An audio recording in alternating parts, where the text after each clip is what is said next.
My son's response when I told him his mother had 3 weeks left to live was a single question so cold it stopped my heart. He didn't ask if she was in pain. He didn't ask what she needed from him. He asked, "How many weeks exactly, Dad?"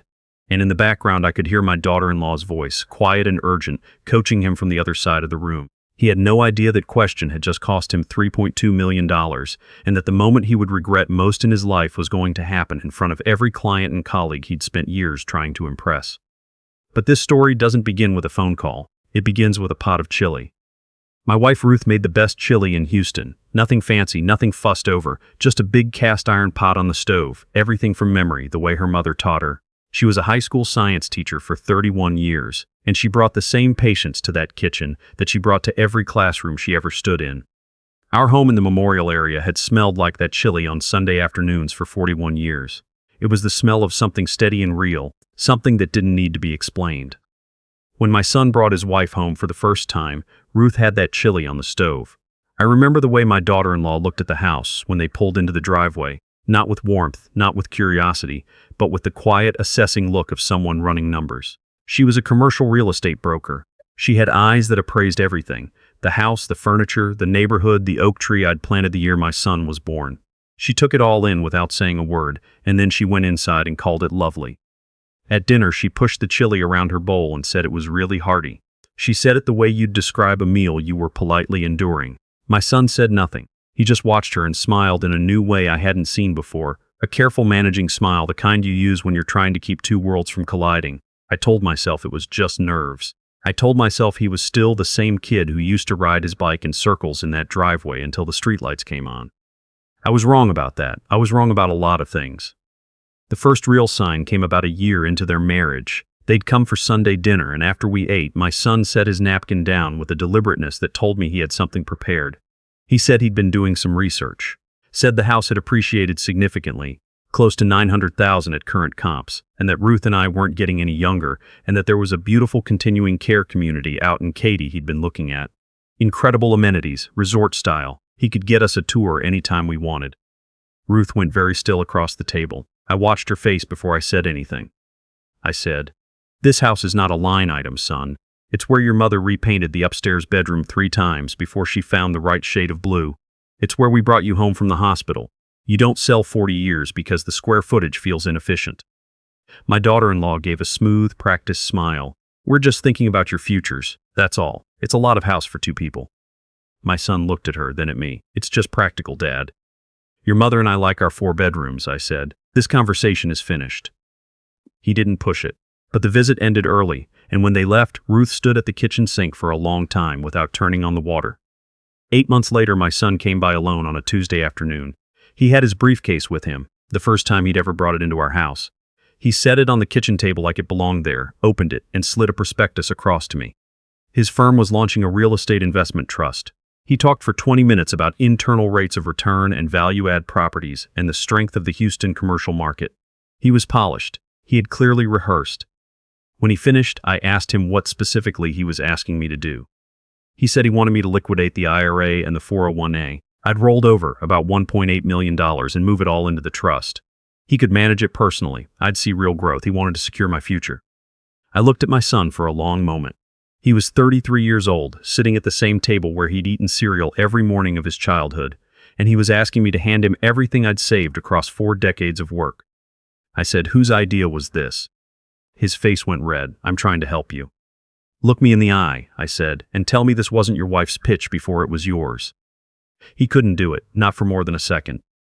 I pushed the folder back across the table. "I built bridges for 38 years, real ones, still standing. I know the difference between a sound investment and a man trying to use my money to grow his own portfolio. We're done, son." He left without finishing his coffee. After that, the visits slowed. The calls got shorter. There was always something, a client dinner, a conference, a charity event at a venue that mattered to their social calendar. Ruth defended him every time. She said he was building his career, that we remembered what those years felt like, that he'd find his way back to us. She believed that with everything she had. Then the diagnosis came. Pancreatic cancer, stage 3. The oncologist at MD Anderson was the kind of doctor you're grateful for even when he's saying the worst thing you've ever heard. Clear, direct, genuinely human. Ruth held my hand so hard her knuckles went white. She didn't cry until we got to the parking garage. I called our son from the car. He answered quickly, which surprised me. I told him what we'd heard. I told him it was serious. I told him his mother needed him.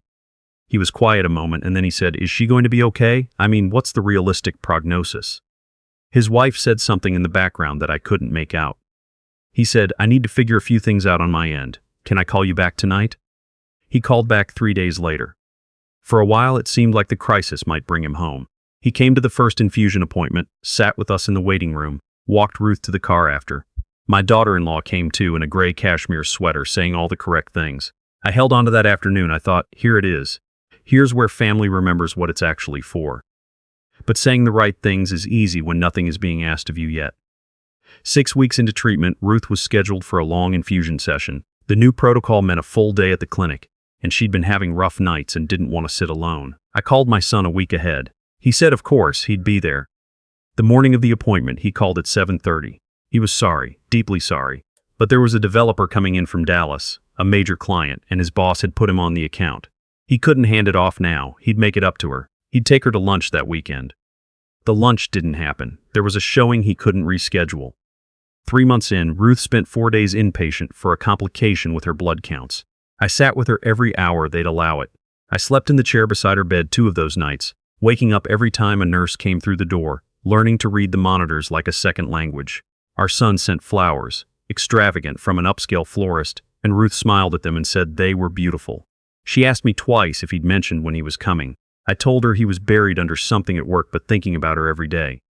She knew I wasn't telling her the whole truth. Mothers always know. She let me keep the story because she understood why I was keeping it. The hardest night came on a Thursday in February. Ruth was having a better day. She'd been able to eat a little, sit up, watch some television, and she turned to me and asked quietly if I thought my son might come by that weekend. Not for long. She said just an hour. She'd like to see him. I stepped into the hallway and called him. I kept my voice as level as I could. I told him his mother was having a good day and she was asking for him. 1 hour. I said, please. He was quiet, and then he said, Dad, I really want to. But Stacy is presenting at a conference in Austin this weekend, and I told her I'd be there with her. She's been working on this presentation for months. I can't bail on her now. His voice dropped. I'll come next weekend, I promise. I'll make it a real visit. I stood in that hallway with my hand flat against the cool wall, not moving. When I went back into the room, Ruth was watching the door.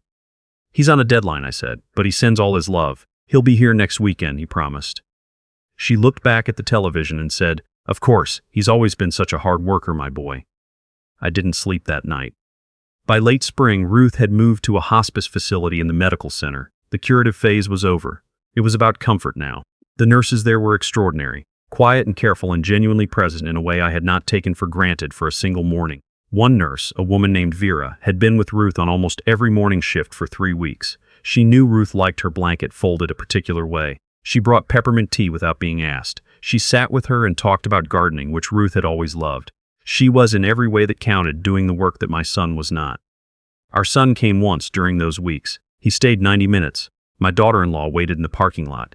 He held his mother's hand and talked about a house they were buying up in the woodlands, 6,000 square feet, a pool, backing up to a lake. Ruth asked questions about it with a light in her face I hadn't seen in months. When he hugged her goodbye, she held on a moment longer than he expected. In the parking lot after, he clapped me on the shoulder and said, She looks good, Dad. She's strong. She's going to come through this. He needed to believe that. It was easier than the alternative. I let him go. He was in Chicago when she died. He had told me 10 days before that his firm was closing a massive deal, a mixed-use development in the River North District, the largest transaction of his career, the one his wife had been working on for over a year. The closing was time-sensitive. He had no choice. He said his mother would want him to see it through. He said she always told him to go after the big things. I said, Your mother is running out of days, son. He said, I know, Dad. I'll be back by Thursday. Ruth died on a Tuesday morning, just after 6. Vera was there. I was there. Our son was in a glass conference room 42 floors above the Chicago River. He called me at 9 that morning. He'd gotten my messages. He was devastated. He loved her. He knew she knew that. He'd be on the first flight home. He made the funeral. He sat in the front pew beside me and he cried. I believe those were real tears. And he delivered a eulogy that was genuinely beautiful. He talked about the way she used to quiz him on the periodic table during road trips. He talked about how she drove 45 minutes each way 1 whole school year to take him to a science enrichment program at Rice University. He knew her. He got some of it right. But I thought about Vera through the whole thing. I thought about the woman who showed up every morning, who knew what Ruth's breathing sounded like when she was afraid, who folded the blanket the right way without ever being asked. And I thought about my son up at that podium, claiming a closeness he had quietly walked away from the moment it required something from him. That was when I called Grayson, my attorney, my friend for 20 years. He met me at his office 2 days after the funeral with coffee and no agenda. When I'd told him everything, from the dinner with the briefcase to the Chicago conference room, he leaned back and said, "Roland, I have to ask you something. Is this grief making the decision, or have you been watching this happen for years?" "Years," I said. The grief just ended any doubt I had left. We talked for 3 hours. Grayson helped me take the heat of what I was feeling and shape it into something precise. Not a punishment made from pain, but a decision made from clarity. The estate totaled $3.2 million. The house, the retirement accounts, a small rental property in Pearland I'd held for 15 years. Everything Ruth and I had built together, carefully, without shortcuts, across 4 decades of unglamorous work. I wanted it to stand for what she actually valued. The first piece, $1.8 million to the hospice in Ruth's name, directed toward patient comfort care and the kind of staffing that lets nurses like Vera do their work without being stretched too thin. They would name something after her. Something real, with her name on a wall, that meant something to the families going through the hardest weeks of their lives. The second piece, $1 million into the Ruth Whitman Scholarship Fund at the University of Houston. Full 4-year scholarships for first-generation students pursuing science and engineering degrees. Ruth had taught 31 years because she believed education was the one thing nobody could ever take from you. Her money would keep teaching after she was gone. The rental property in Pearland, donated outright to a nonprofit that provided transitional housing for returning veterans. Ruth always said the men and women who came home to nothing deserved better than what they were getting. The house, her roses, her blue bedroom, her Sunday chili, would stay in my name for the rest of my life. When I was gone, it too would go to the scholarship fund. Our son would receive nothing, not a dollar, not a stick of furniture, not the cast iron pot. Grayson drew it all up. I signed it on a Friday afternoon in June, and when I walked out into the Houston heat, I felt something I hadn't felt in months. Not happy, I wasn't happy. Not vindicated, just clear. I didn't call my son, I waited. He called me 6 weeks after the funeral. His voice was warm and measured, the voice he used when he was managing a situation. He said he'd been worried about me alone in that house. He said he and his wife had news. The Chicago deal had closed. They'd bought the house in the Woodlands, and they were having a housewarming. 50 people, catered, the whole thing. He wanted me there as the guest of honor. He said, "You're the one who always told me to work hard, Dad. I want you there for this." I said, "Of course, son, I wouldn't miss it." I heard the relief in his voice before we hung up. The housewarming was a Saturday evening in late September. The house was everything my daughter-in-law had always been building toward. Grand and immaculate, a kitchen that had never cooked a meal, a backyard designed for photographs. The guests were exactly who I'd expected. Clients, colleagues, a city councilman, people who mattered to the career they were constructing together. My son introduced me around the room like a credential. "This is my father, 38 years in civil engineering. He's the reason I know what real work looks like." It was generous, and it was hollow, and I shook every hand and smiled and waited. After dinner, my son tapped a glass and thanked the room, his wife, his team, his mentors, this new chapter. Then he looked at me and asked if I'd say a few words. I came to the front. 50 faces turned toward me. I said, "I want to thank you all for being here to celebrate my son. He's right, I always believed in hard work. His mother believed in it too." The room smiled. She worked 31 years in a classroom, and she believed in showing up, not for the easy moments, for the hard ones. She believed a person's character reveals itself, not in what they celebrate, but in what they sacrifice for someone else. The room was still attentive. My son had gone watchful. My daughter-in-law had gone still. In the last year of her life, I continued, my wife was cared for by nurses who came in every morning and brought her peppermint tea and folded her blanket the way she liked it and stayed past the end of their shifts so she wouldn't be alone and afraid. Those people showed up every single day. I've spent a great deal of time since she passed thinking about what it means to show up. A few people glanced at my son. My wife spent her last weeks asking one question more than any other. She asked whether her son had called. She asked whether he was coming. I spent those weeks finding ways to answer her that didn't extinguish the last of her hope, because her son was closing a deal, because the timing was difficult, because his career was at a critical moment. My voice was steady. I had been practicing this steadiness for months. He made the funeral. He gave a beautiful eulogy, and I believe he loved her. But love without presence is just a feeling. It doesn't sit in a chair through the night. It doesn't hold a hand. Strangers held her hand, and I have thought about that every single day since June. My daughter-in-law set her glass down without a sound. "I have a gift for this occasion," I said. I nodded toward the back of the room where Grayson was standing, and he came forward with a small wooden box. I set it on the table in front of my son. "Open it." His hands were not steady. He lifted the lid. Inside was a single folded document. "That is a certificate confirming a donation of $1.8 million to the hospice where your mother spent her final weeks," I said, my voice carrying to every corner of that room. "It will fund a new patient comfort wing named after her so that other families have the staffing and resources to be less afraid. The remaining $1.2 million has been directed to the Ruth Whitman Scholarship Fund at the University of Houston, full 4-year scholarships for first-generation science students. Your mother spent 31 years believing education changes lives. That belief will outlive all of us." I paused. "The rental property has gone to a veterans housing nonprofit. The house where you grew up stays in my name, and when I'm gone, it funds more scholarships." My son stared at the paper. My daughter-in-law's expression was something I don't have a precise word for. "You will not inherit anything from me," I said. "Not a dollar, not a piece of furniture, not one thing from the life your mother and I built." I looked at him one last time, and my voice was quiet enough that it might have been just for him. "She asked for you. She asked for you until she couldn't ask anymore. I hope that deal was worth it, son. I genuinely hope it was worth it." I set the microphone on the table and walked through that room and out the front door into the cool September night, and I did not look back. The registered letter from Grayson's office arrived at their house the following Friday. I wasn't there to see it opened, but I know exactly what it said.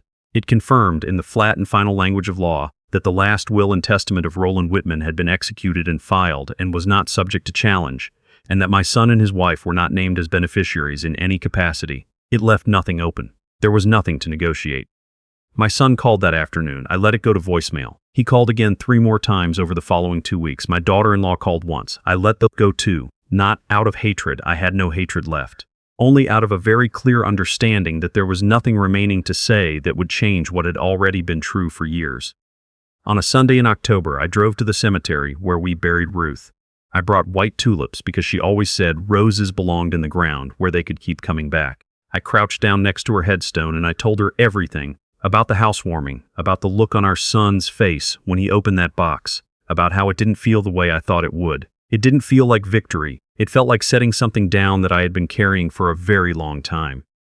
I told her about Vera, about how Vera had asked after me when I returned to the hospice to finalize the donation paperwork, and how she'd mentioned that Ruth had told her once during a quiet morning that she was proud of the life she'd built, proud of where she'd come from and what she'd made of it. I told Ruth I was glad she'd had someone like Vera in those last weeks, someone who showed up without being asked and stayed without being thanked.